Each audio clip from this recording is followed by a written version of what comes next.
Salut à toutes et à tous les amis, on se retrouve pour la review de Monday Night Raw on était le 27 mars 2023, donc le dernier Raw avant WrestleMania. Et donc comme prévu, on a bien eu le Miz TV, donc le Miz qui a invité tout simplement Becky, Lita et Trish Stratus dans son talk show. Donc le host de WrestleMania a posé des questions aux trois, pourquoi elles se sont associées, etc., etc. J'ai trouvé la promo plutôt, on va dire, bonne, on va pas dire excellente. Parce que j'ai trouvé des petits bémols à cette promo, c'est-à-dire que la mise en lumière de Becky Lynch était un petit peu trop importante. Et j'ai trouvé ça assez décevant, finalement, de ce charabia, enfin, charabia, on va dire ça comme ça, mais cette promo a finalement été interrompue par Damage Control, donc Bailey, Dakota Kai et Io Sky, donc ça va un petit peu se provoquer au micro. Donc, Bailey va piquer, va piquer Becky, mais oui, Dakota Trish, enfin va piquer les trois tout simplement, pardon, et ça va un petit peu l'énerver, on va dire ça comme ça,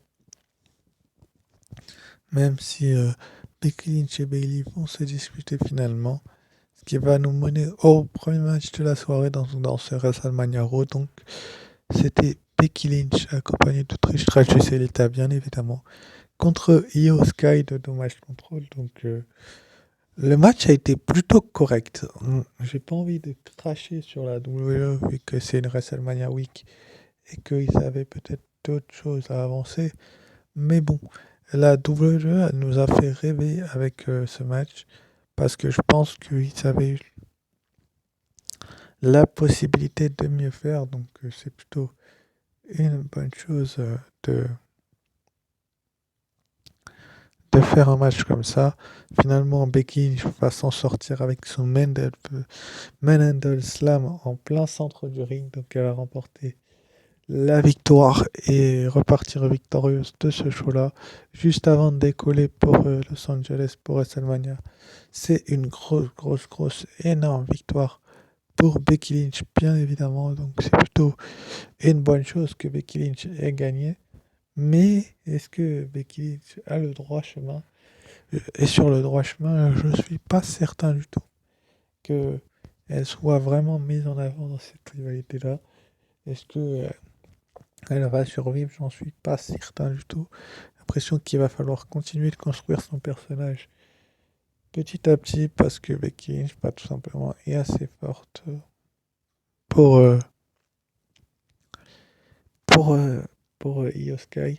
Elle était en tout cas trop forte pour Io Sky et les interventions n'ont pas suffi. Ensuite, après, donc, on a eu un petit résumé, un clip vidéo en résumé, la rivalité entre Bianca Belair, la championne d'Euro, et Asuka.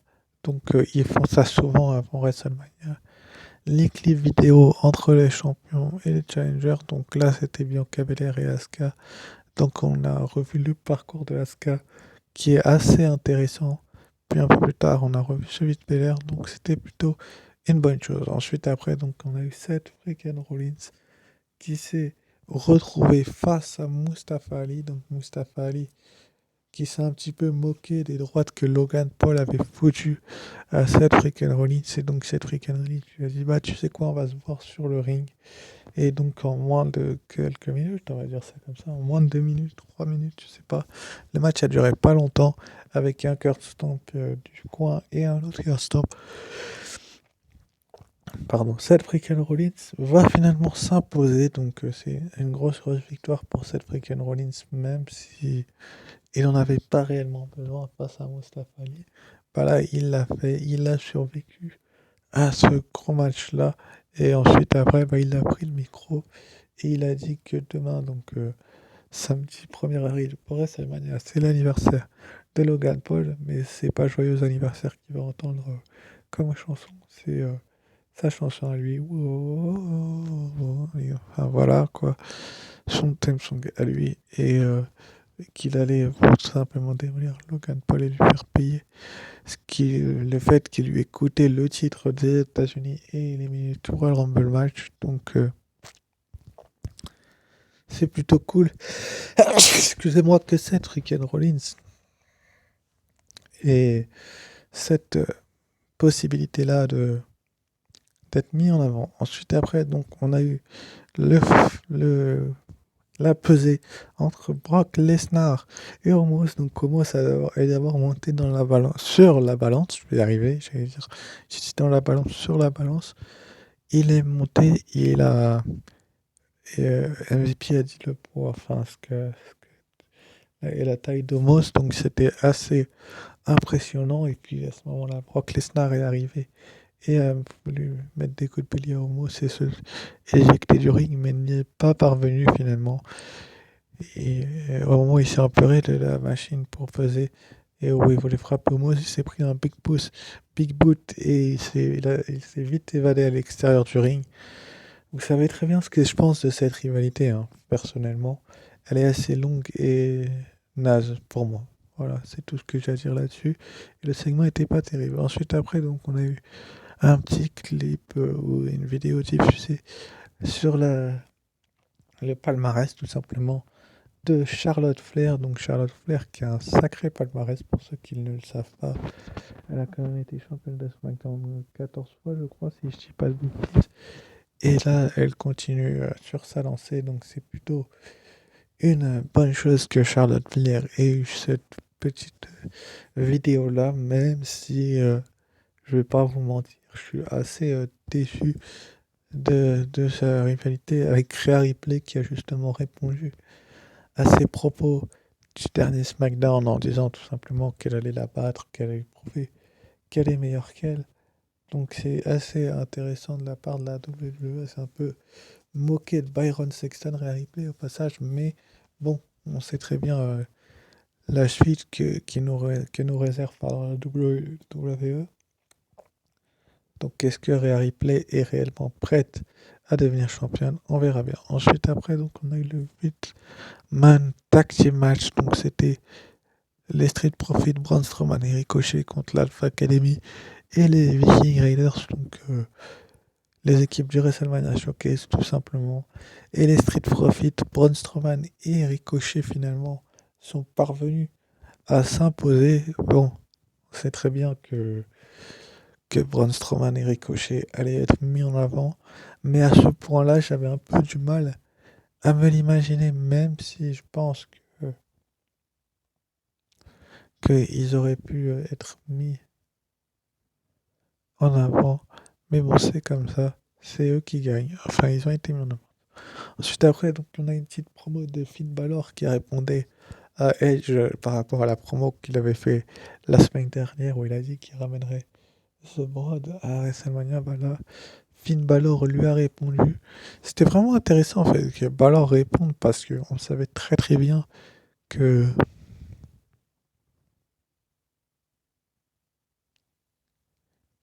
que, comment dire, comment je peux expliquer ça, que Edge était vraiment surmotivé même pour son entrée. Il y a son ami Gangrel qui sera là normalement. Mais finalement, bah, Finn Balor, lui, il y aura son démon. Ensuite, après, donc, on a une petite promo de Cody Rhodes qui parlait de son match face à Solo Sikoa du main event donc, et de son match face à Roman Reigns. Du côté de WrestleMania, c'est assez intéressant ce que Cody Rhodes nous a dit. J'aime beaucoup les speeches qu'a Cody Rhodes ces derniers temps, même si je pense qu'il peut encore s'améliorer au micro. Mais bon, un catcheur qui ne peut pas s'améliorer au micro, ça n'existe pas vraiment. Donc c'est plutôt une bonne chose que Cody Rhodes finalement puisse s'améliorer, enfin doivent s'améliorer même. Et voilà quoi, mais je suis content. Ensuite, après, on a eu une excellente promo d'Austin Theory, donc le champion des États-Unis, qui nous a fait une très bonne promo sans public, comme vous pouvez vous l'apercevoir sur cette image, donc qui avait été enregistrée très certainement avant le début du show, mais en tout cas, j'ai beaucoup aimé le fait que Theory dise qu'il va battre John Cena et qu'il va l'apprendre à le respecter. C'était vraiment une bonne promo de la part d'Austin Theory, qui a peut-être le titre des États-Unis depuis un peu trop longtemps au goût de certains fans, mais pour moi ce n'est pas le cas. Il n'a pas besoin forcément du titre. Certes, il a eu là, un peu de moquerie, mais bon, il a fait une bonne promo. Et voilà. Ensuite, après, donc, on a eu Chelsea Green qui s'est retrouvé avec Sonia Deville contre Michin et Candice LeRae, et les gagnants rejoignaient du côté de WrestleMania, le WrestleMania Showcase Match, donc le Fatal 4-Way féminin. Et bon, forcément, qu'avec Sonia Deville, Chelsea Green avait un peu plus de probabilité de s'imposer que autrement. Donc c'est plutôt une bonne chose que finalement Chelsea Green soit à WrestleMania. Elle aurait dû être avec Carmella, finalement elle sera avec Sonia Deville. Donc Chelsea Green et Sonia Deville rejoignent Shayna Baszler et Ronda Rousey, Liv Morgan et Raquel Rodriguez et Natalia et Shotzi dans le WrestleMania Showcase Match. Donc c'est plutôt une excellente idée de la WWE de mettre Chelsea Green qui vient d'arriver et Sonia Deville dans ce match-là, parce que s'il les avait pas mises, bah, ça aurait été un gros manque de respect, mais bon, c'est fait et c'est plutôt une bonne chose. Ensuite, après, donc, on a eu une petite promo de monsieur Paul Heyman, donc Paul Heyman qui a répondu tout simplement aux propos tenus par Cody Rhodes un peu plus tôt dans la soirée. Donc, Cody Rhodes qui avait dit qu'il n'allait pas trop mal, etc., qu'il allait mettre fin à sa streak. Donc, c'est plutôt une bonne chose que, que dire que Paul Heyman réponde, pardon, mais est-ce que il y a réellement besoin d'une réponse de Paul Heyman? Je ne sais pas. Ensuite, après, donc on a eu les matchs entre Damien Priest de Jugement Day, l'archer du Jugement Day, et donc Rey Mysterio, donc Rey Mysterio qui a accepté les matchs contre son fils Dominique Mysterio du côté de WrestleMania. Donc le match va bel et bien avoir lieu, mais est-ce qu'il aura lieu avec avec